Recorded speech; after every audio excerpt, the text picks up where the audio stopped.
Me ollaan täällä webinaarissa nyt sitten tämän esimiesosaamisen kehittäjänä kirjan äärellä. Ja me ollaan nostettu muutamia asioita tästä kirjasta nyt sitten vähän läheisempään tarkasteluun. Pistetään tässä ensimmäisenä tuo sisällysluettelo teidän näkyviin, niin saatte vähän makua siitä, että mitä kaikkea tämä kirja pitää sisällään. Tämmöinen kokonaisuus. No sitten meillä on tämä kuva siellä kirjan alussa ja taitaa olla lopussakin. Ja tämähän kuvaa sitä meidän uskontunnustusta tässä. Kun me pyritään tiettyyn tavoitteeseen tässä osaamisen kehittämisessä, niin siinä on 3 elementtiä. Yksi tärkeä elementti on johtaa joukkuetta. Toinen tärkeä elementti pitää valmentaa yksilöitä, jotta se joukkue kehittyy. Ja 3. hyvin tärkeä elementti on ohjata sitä yhdessä oppimista, koska meidän kokemuksen mukaan se ei tapahdu ihan itseohjautuvasti, vaan sitä pitää esimiehen auttaa. Näihin elementteihin me tässä kirjassa pureudutaan. Näitä teemoja ollaan teille luvattu, kun ollaan kutsua lähetetty.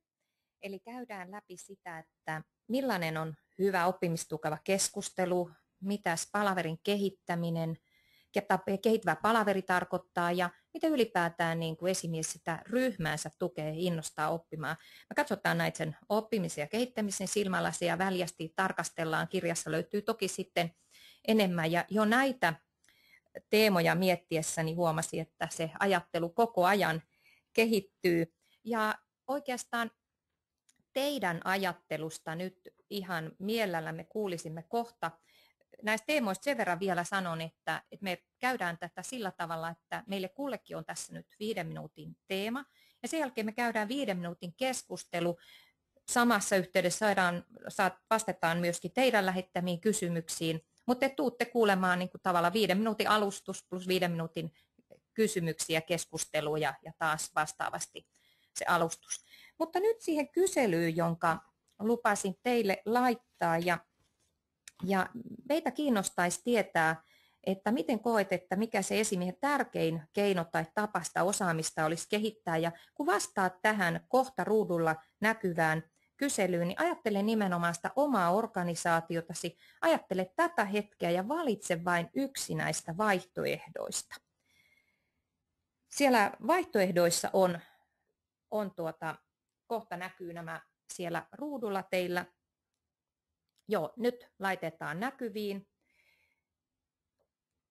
Oletko sitä mieltä, että edistämällä kehittävää palautekulttuuria, tämä olisi tärkeintä, tai tärkeintä olisi kehittää yksilöitä valmentavalla otteella, edistämällä osaamisen jakamista tiimissä, puuttumalla yksilöiden oppimisvaikeuksiin tai alisuoriutumisiin, kehittämällä esimerkillistä omaa toimintaansa. Valitse näistä yksi. Näytämme kohta tuloksen. Hyvin näköjään tämä äänestäminen edistyy. Saadaan kohta tulokset esille. Näytetään nämä tulokset sitten. Täällä vahvasti otetaan kantaa siihen, että osaamisen jakaminen tiimissä on olisi tässä hetkellä tärkein keino. Valmentava ote seuraava. Ja 3. tulee tämä edistämällä kehittävää palautekulttuuria.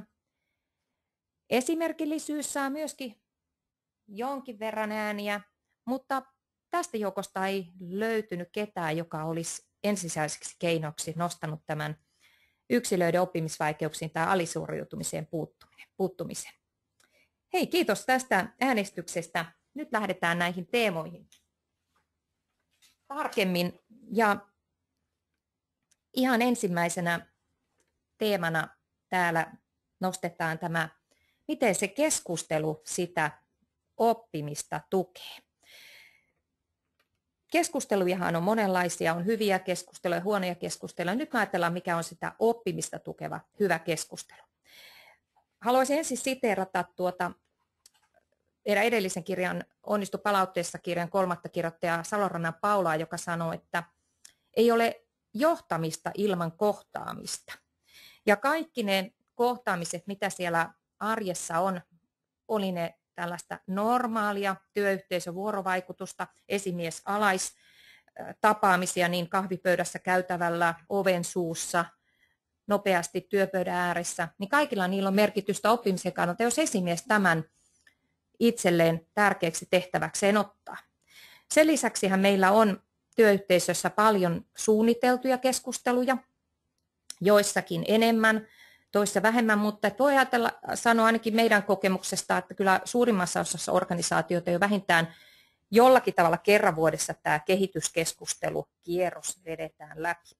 Mutta edelläkävijäorganisaatiot ovat niitä, jotka käyvät niitä keskusteluja säännöllisemmin, useammin ja myöskin vahvemmin sillä tavalla, että ne on valmisteltumpia ja niissä on selkeä suunnitelma ja strategiaa palveleva ajatus. Sitten meillä on myöskin tällaisia kriittisiä kohtaamisia ja siinä oikeastaan voi ajatella, että kyse on tällaisista ehkä niiden alisuoriutujien, oppimisvaikeuksista kärsivien työntekijöiden kohtaamisesta, jossa saattaa olla, että jotakin tuolla arjessa on jäänyt tekemättä tai jotakin on ehkä jäänyt ottamatta puheeksi näissä keskusteluissa, jotka on niitä suunnitelmallisimpia. Ja voi ajatella, että myöskin nämä kriittiset kohtaamiset on joskus esimiehelle niitä suuria opinpaikkoja, joissa hän joutuu kohtaamaan ehkä sen oman oppimisensa rajat tai oman toimintansa haasteet. Ja näistä tämä rakentuu ja ehkä tämä tummamme vihreinen, eli tämä arjen vuorovaikutus on se, mihin eniten kannattaisi paukkia laittaa. Ja esimies, jos hänellä on näitä aika vähän, eli on kiireinen, on etäjohtaja tai muuta, niin kaikkien niiden tilanteiden merkitys vaan korostuu. Eli silloin syntyy vähemmän tällaisia, voi sanoa, tämmöisiä puskuroivia hyviä keskusteluja.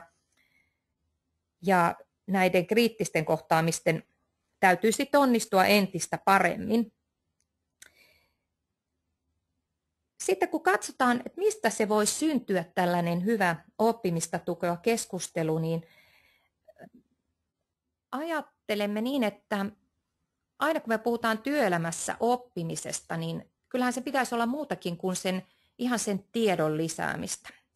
Sen asiantuntemustiedon tai asiakaspalvelutaitojen tai myyntitaitojen. Sen pitäisi myös lisätä sitä taitoa olla siinä työyhteisössä.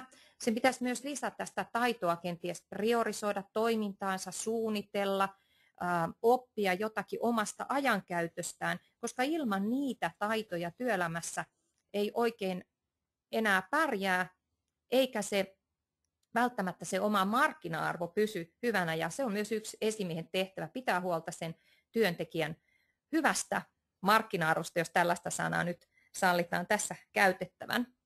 Eli myös muutakin kuin tietoa. Sitten parhaimmillaan tällainen keskustelu niin auttaa myös työntekijää tunnistamaan semmoista piilossa olevaa osaamistaan, hänellekin hiljaista tietoa, jotakin mitä hän kenties käyttää harrastustensa parissa, vahvasti siinä vapaa-aikanaan. Miten kenties siitä voisi olla hyötyä siellä työelämässä? Ja toinen mikä hyvä puoli tässä piilo-osaamisen tunnistamisessa on se myöskin, että se lisää myöskin sellaista positiivista itsetuntoa ja tunnetta siitä, että osaan ja mulla on sellaista osaamista, jonka päälle voi rakentaa myöskin jotakin osaamista, jonka kartuttaminen tuntuu vaikealta.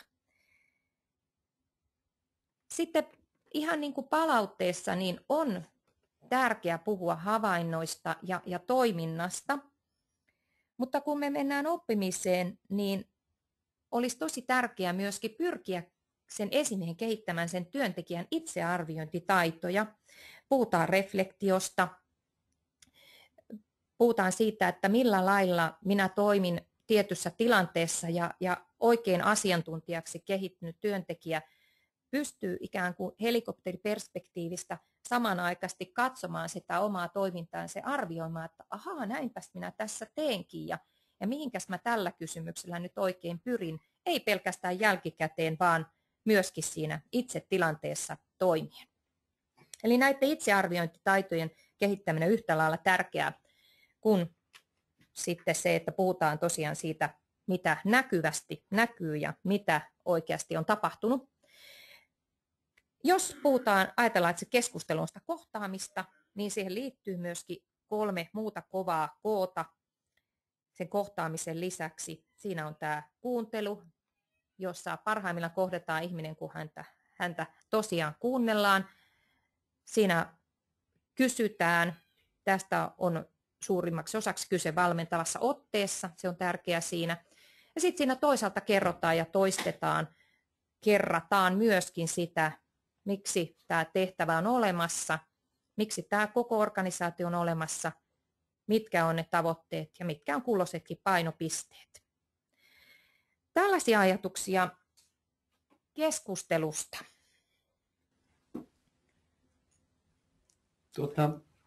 Kun sä Raija kerrot tästä hyvää asiaa, niin tulee mieleen semmoinen kysymys, että mikä tekee palautteesta sun mielestä kehittävää?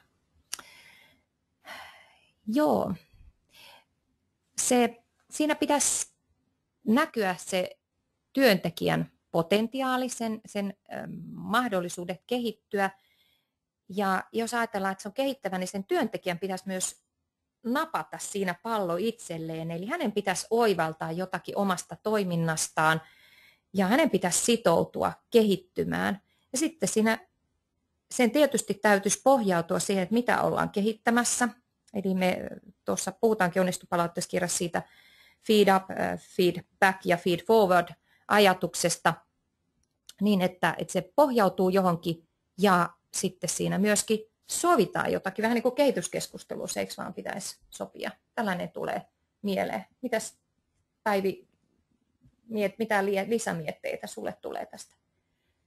No ainakin tosiaan se, että millaisena se palaute lähtee, että se, minkälainen niin kuin ajatus silloin, että lähdekö me niin kuin arvostelemaan toista ja ikään kuin, arvottamaan vai lähdekö me sillä mielellä, niin kuin, että mä annan tämän palautteen sen takia, että se auttaisi kehittymään. Niin silloin siinä on jo iso merkitys.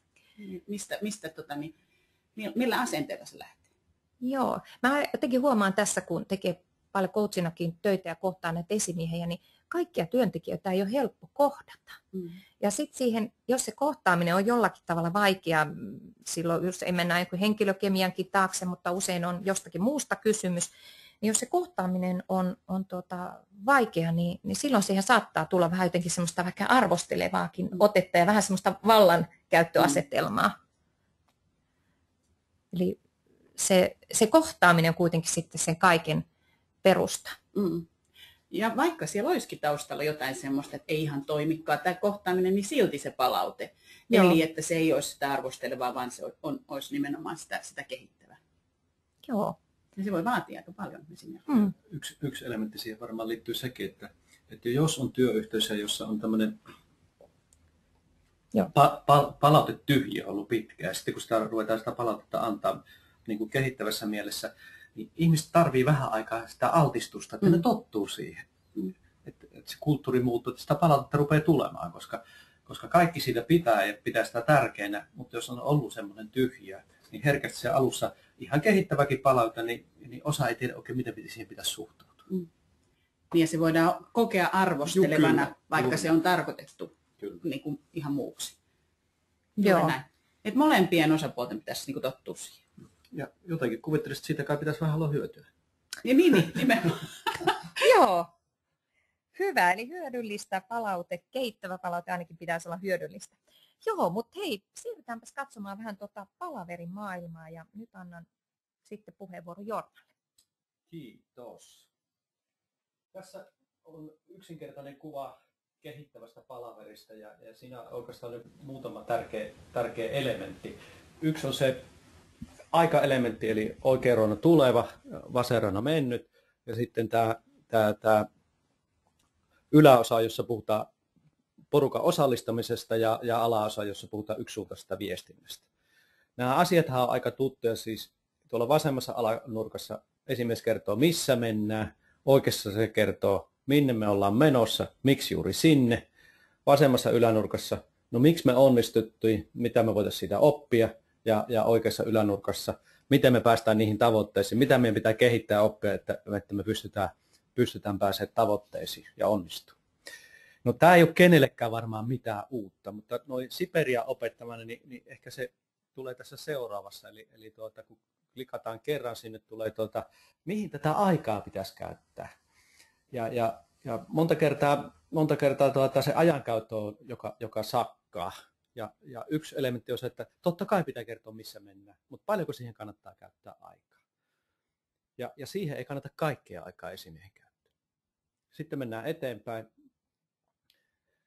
Miksi onnistuttiin? Tähän on erittäin hyvä keino energisoida porukkaa, kun on onnistumiseen. No mitä me opittiin? Tai mitä me tehtiin silloin, kun me onnistuttiin? Ja sitten kun se luottamus ja itseluottamus kasvaa, niin joskus voi miettiä sitä, että mistä johtuu, kun jossain ei onnistuttu. Mutta se vaatii vähän aikaa harjoittelua. Parempi on lähteä tästä, miksi onnistuttiin. Sitten mennään taas eteenpäin. Älkää antako tämä hyppyri häiritä. Eli esimies kertoo, minne me ollaan menossa. Mutta vielä tärkeämpi ehkä, mikä monesti, ainakin henkilökohtaisesti unohtuu, on se, että kertoo, että miksi me halutaan just sinne, minne me mennään. Mikä on se iso kuva, miksi me tehdään niin kuin me tehdään. Ja sitä, vaikka se esimiehelle voi olla kirkas, mutta sitä täytyy kerrata aika usein. Ja sitten tulee se tärkein elementti tässä, eli paljonko me käytetään aikaa siihen tulevaan ja yhdessä pohdintaan. Ja meidän uskon tunnustus on se, että käytä enemmän aikaa tulevaa ja enemmän aikaa osallistavaa. Ja tämä nyt, silloin puhutaan tiimeistä, jotka miettii niin kuin tämmöistä asioiden implementointia, operatiivista toimintaa. Sitten kun mietitään strategioita, niin se ajankäyttö on vähän erilainen. Mutta kaikista tärkein on se, että esimies tai sanotaan niinpä, että meillä on ansa, jossa meillä on liian kiire, että porukat kerkii ajatella. Ja silloin esimiehen tehtävän pysäyttää porukka ohjatusti ajattelee. Ja se on tosi tärkeä asia. Ja sitä kautta me pystytään käyttämään sitä yksilön aivokapasiteettia ja intoa hyödyksi. Tässä näin lyhykäisyydessä. Joo. No, mikäs voisi sitten olla tyypillinen näiden palavereiden suhteen, niin tyypillinen esimiehen ansa tai sudenkuoppa, mihin hän normaalisti tai useimmiten kompastuu? No ensimmäinen, ainakin henkilökohtaisesti jo vuosien varrella oppinut sen, että sun pitää valmistautua. Että esimiehellä on niin kiire, että ei kerkiä valmistautua, jolloin niistä palaverista saatavaa hyötyä ei ole niin hyvää, koska se on arvokasta aikaa, kun me otetaan tiimi kasaan, ja rehellisesti sanon, sehän pois ja sitten esimerkiksi asiakastyöstä. Niin silloin sitä pitää olla mietitty, mitä me tehdään. Ja toinen asia on sitten se, että esimies itse innostuu niistä numeroista niin paljon, että se analysoi niitä puhkia ja se aika menee siihen analysointiin. Nämä on nyt tyypilliset, mihin ainakin minä olen sortunut matkan varrella. Sanotko vähän, miten niitä numeroita ja sitä organisaation tuottamaa valtavaa materiaalia voisitte niin parhaimmillaan käyttää? Tai sitä mä olen joskus nähnyt, että on tunnin palaverista 45 minuuttia käytetty vähintäänkin siihen hienoon materiaaliin, mitä sieltä on tuotettu. Mitä me on yritetty sitä ratkaista, niin se liittyy siihen, että eri palavereilla on eri roolit. Meillä on palavereita, joissa katsotaan nopeasti niin kuin lyhyellä sukkeella, että missä mentiin viime viikolla, missä mennään tulevalla viikolla. Sitten meillä on palaveria, jossa katsotaan sitten vähän isommassa kuvassa. Ja sitten meillä on palaveri, josta vähintään yli puolet ajasta käytetään siihen yhdessä pohtimiseen. Ja silloin ihmisetkin pitää tietää, että mikä näiden palavereiden rooli on, että mitä me haetaan, koska herkästi siinä joku sanoo, että olisi kiva, kun täällä tehtäisiin näitä juttuja tai näitä juttuja, mutta niillä on tietty rooli, niin ihmiset tietää odottaa, mitä siellä voidaan tehdä. Ja sitten se toinen, mikä on tärkeää, että kun joku sanoo, että saanko minä tästä palaverista riittävästi, niin minä kysyn aina sitä, että no annat sä tänne mitä? Että jos sä tulet vaan sinne haukottele ja kuuntele ja et halua antaa panostas, niin aika vaikea siitä on saadakin. No miten ne ihmiset sais hereille sen suhteen, että he tulee ja antaa siellä jotain? No kyllähän se tämä, mikä esimiehen taitoihin, mun mielestä perustaitoihin pitäisi kuulua, on se, että hänellä on hyvät valmennukselliset taidot. Tarkoittaa sitä, että hän osaa käyttää eri ryhmätyömenetelmiä ja tulokulmia, koska ne asiat on monesti aika tuttuja ja se on se myös tietynlainen ansa, että me osataan puhua niistä fiksusti, mutta se ei muutu niin kuin tekemiseksi. Nyt mä rauhoitun.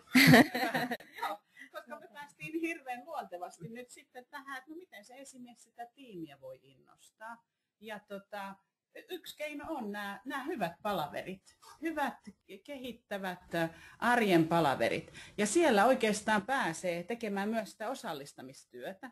Siellä pääsee tekemään sitä, että ihmiset sitä osaamista vaihtaa keskenään. Ja jos sitä kulttuuria voidaan tämmöisissä arjen palavereissa niin kuin, kehittää, niin kyllä se sieltä sitten läikkyy muuallekin, että se kulttuuri konkreettisesti sitä voidaan niistä palavereissa lähteä kehittämään. Ja oikeastaan niin kun siellä oli sitten esimies kehittäjänä yksilöiden kehittäjä tai tiimien kehittäjä, niin hänen on aika hyvä miettiä se, että mitä mä itse ajattelen siitä oppimisesta ja kehittymisestä. Täytyy olla aika niin kuin tietoinen siitä, että mikä ne mun käsitykset on, koska ne vaikuttaa siellä taustalla. Että vaikka minkälaisia temppuja opettelisi tekemään, mutta sitten se, että mitkä ne on ne tausta-ajatukset, niin ne vaikuttaa siellä ja ne näkyy sitten siellä arjen tekemisissä. Toinen asia on sitten se, mistä on hyvä olla tietoinen, että minkälaisen ryhmän, tiimin kanssa mä oon tekemisissä. Minkälainen meillä on tämmöinen toimintamalli, toimintakulttuuri. Ja mä poimin sieltä kirjasta meidän yhden kuvan, jolla nimenomaan pyritään tuomaan näkyville se, että tiimit ei ole samanlaisia, esimiehet ei ole samanlaisia. Ja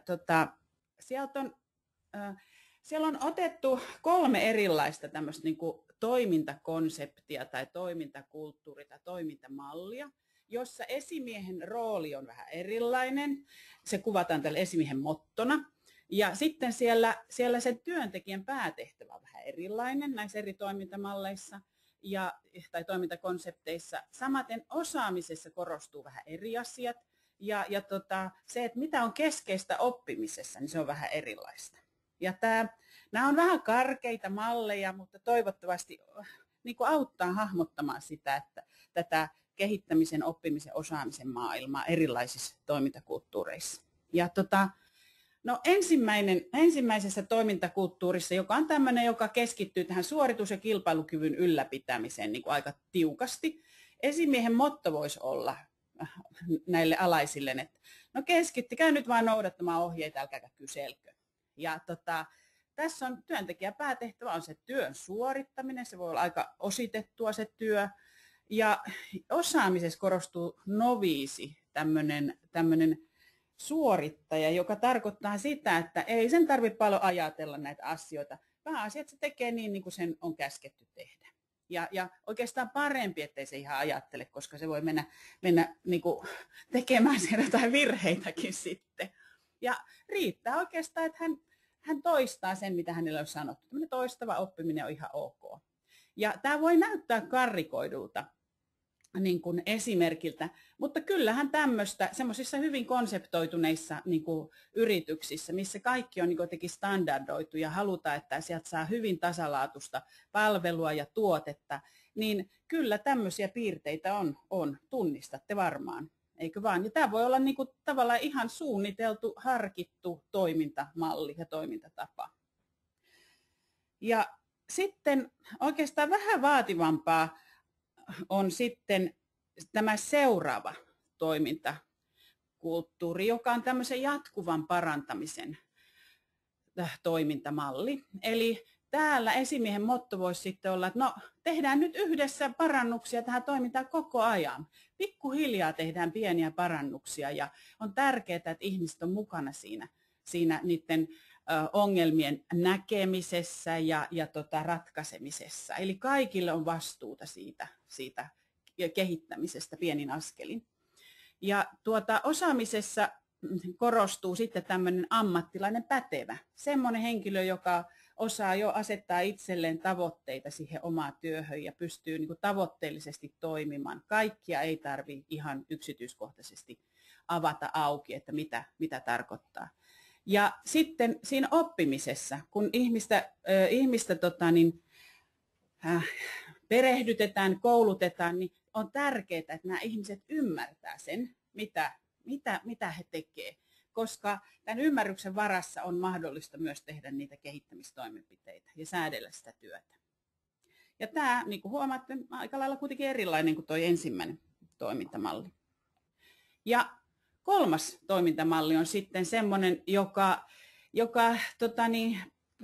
pohjautuukin semmoiseen yleiseen kehityskykyyn, että voi ajatella, että ihmisten tehtävänä onkin oppia ja kehittyä koko ajan ja ajatella strategisesti. Eli että kun jossain turbulentissa toimintaympäristössä työskennellään, niin kaikkien pitää tehdä tätä työtä. Miettiä, että kun me ollaan menossa tonne, onko tämä järkevä suunta vai voiko mä noilta asiakkaalta saada jotain heikkoja signaaleita tai vähän vahvempiakin signaaleita, mitä mä voin viedä sinne omaan työhön.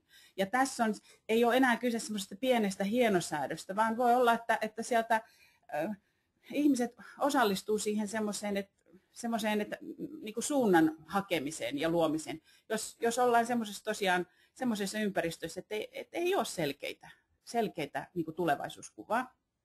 Ja osaamisessa korostuu tämmöinen asiantuntija, kehittyjä. Raija puhui tuossa siitä, että asiantuntijan erottaa siitä, että hän koko ajan miettii ja pohtii sitä omaa työtään ja reflektoi sitä.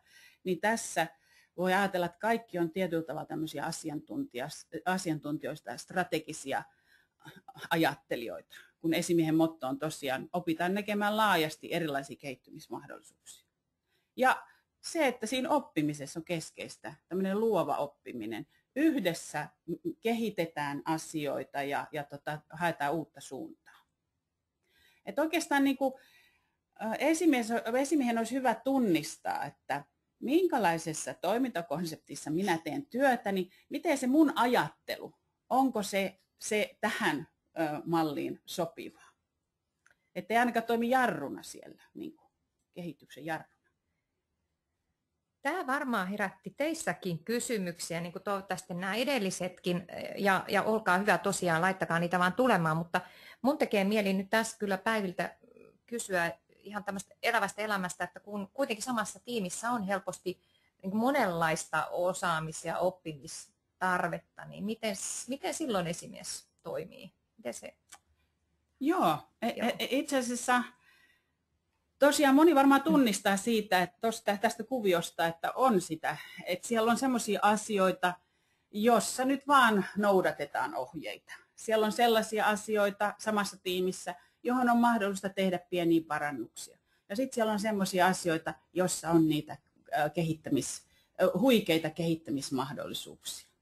Ja se, että jos ihmiseltä tavallaan vaaditaan, ei aina tiedetä, että mitä vaaditaan. Välillä sen pitääkin noudattaa ohjeita ja välillä sen pitää olla niin kuin huikea innovoija. Ja ei tiedä, että milloin ja mitkä asiat on niitä, missä mulla odotetaan toimivan näin tai noin.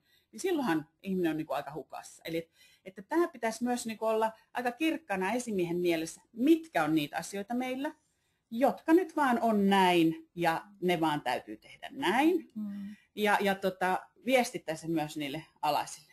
Entäs ne asiat, joihin me voidaan, meillä on niinku selkeät niinku ratkaisut, strategiset ratkaisut ja me voidaan tehdä niihin pieniä parannuksia. Ja sitten odottaa sitä semmoista niinku ikään kuin myös reagointia. Ja sitten myös ne, mikä on sitä pelikenttää, missä sitten voidaan niinku, luovasti miettiä. Ja kyllä tässä, ettei se ole niin kuin sattumanvaraista. Yhtäkkiä vaaditaan ja sitten vaaditaan . Mutta myös sit se, että ei ainakaan, jos sen vaatimukset on enemmän tuolla niin kuin oikeassa laidassa, ettei ainakaan toimita vasemman laidan mukaisesti. Eli ei ainakaan olla jarruna sitten, että pitäisi luovasti toimia ja sitten kuitenkaan ei ole mahdollisuuksia siihen. Mä näen jotenkin tässä yhteyksiä myös niin kuin työhyvinvointia siihen, että onko sillä työllä merkitystä. Eli että kuinka paljon siinä on tilaa, vaikka oltaisikin tuossa enemmän vasemmalla laidalla siihen innovointiin, ideointiin, luovaan oppimiseen. Vai miten, Jorma, näet? Jotenkin, kun me toimitaan yrityksiä, joissa on aika paljon näitä toimintamallia ja konsepteja, niin yksi proffa sanoi hyvin, että luovuus tarvii rajat. Ja se on aika hyvä sanota, koska silloin joudutaan syventyä niin kuin niiden rajojen puitteissa, että miten me voidaan tätä kehittää. Ja se luovuus auttaa siinä tosi paljon. Ja se vaatii paljon enemmän mietintää kuin se, että jokainen keksisi luovasti jonkun oman juttunsa, koska pitää toimia niin kuin yrityksessä toimii. Mutta se, mikä tässä mulle heräsi myös vahvasti mieleen, että kun meille tulee uusia ihmisiä organisaatioon, niin se ensimmäinen 3 kuukautta on tosi tärkeä, mitä mä oon yritetty sanoa, että kun sä oot uusi ja et tunne näitä meidän systeemiä, niin me halutaan kuulla, että mitä sä näet ja kuulet. Koska 3 kuukauden jälkeen se ihminen ei enää kyseenalaista sitä. Aika monesti menee näin. Ja se on hirmu arvokas sille organisaatiolle, että me kuullaan hetkinen, että miksi te teette niin kuin teette. Ja eikä vastaukseksi riitä aina, että se on ollut tapana. Ja silloin kun me rekrytoidaan uusia ihmisiä, niin meidän pitäisi hyödyntää sitä myös tästä näkökulmasta. Kyllä. Eli voi ajatella, että jos mennään siihen, että älä kysele, tee niin kuin minä sanon, niin se ihminen lopettaa ajattelun. Mutta sen sijaan, jos se saa niitä perusteluja, että miksi näin, niin syntyy se kokonaiskuva ja hän vaatii jatkossakin niitä perusteluja ja ymmärrystä. Eli jo tämä niinku, ero on aika ratkaiseva, että ne perustelut. Ja sitten se, että okei, silloin kun on mahdollisuus hyödyntää niitä ihmisten osaamista, niin sitä kannattaisi hyödyntää. Eli kysytään, mitä sä oot miettinyt tästä, miten sä kehittäisit tätä, miten sä toimisitkin eri tavalla. Et yksinkertaistettuna voisi ajatella, että se olisi niin kuin näin näissä. Joo, ja sitten semmoinen yksinkertainen kysymys, joka aika hyvin toimii, on se, että jos sä saisit vapaasti päättää, niin mitä sä muuttaisit täällä?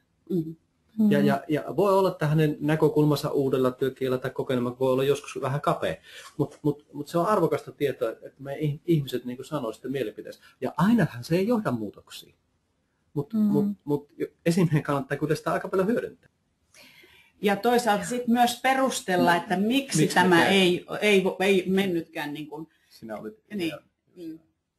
Joo, tämä edellyttää kyllä, että esimiehellä on riittävästi niin kuin energiaa, voimavaroja, omaa hyvinvointia, että jaksaa myöskin semmoisen joskus perustelettamattoman tämmöisen muutoshalukkuuden ja toisaalta myöskin sitten riittävästi jämäkkyyttä tavallaan osoittaa niillä ne oikeat paikat ja tarvittaessa esimerkiksi katkaista palaverissa sen tyyppiset kysymykset. Oikein paljon oppimista, osaamisen jakamista ja kaikkea hyvää teille ja kiitokset vielä osallistumisesta. Kiitos. Kiitos.